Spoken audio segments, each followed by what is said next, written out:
Hello, welcome to my kid videos. I want to talk more about the new products we have here. They are brackets for holding your fans and heaters. Alright, so if you buy this, which takes one fan, you're going to get 2 screws for the wall and then 2 screws for the fan.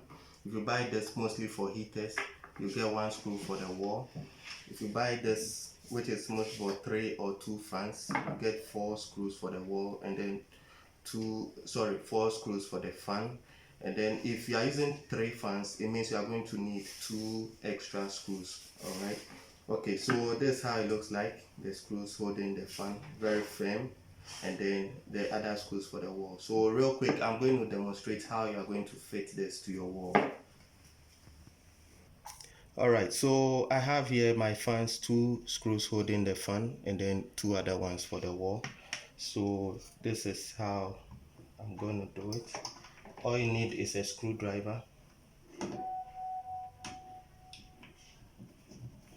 then you screw it in. That's if the body of your container is wooden. Alright, then you need one more all the way in. Alright, so you have this gap for blowing your air downwards.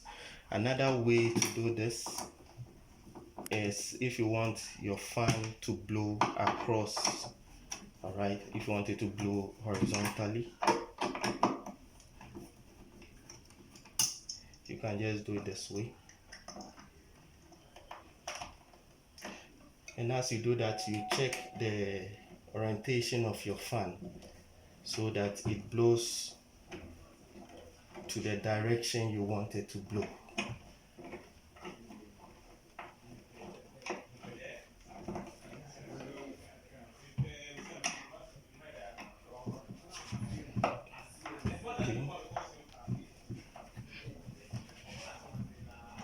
Okay, so the second screw is supposed to make it firmer. All right, so these are the 2 ways you can use your fans, and it makes work easy.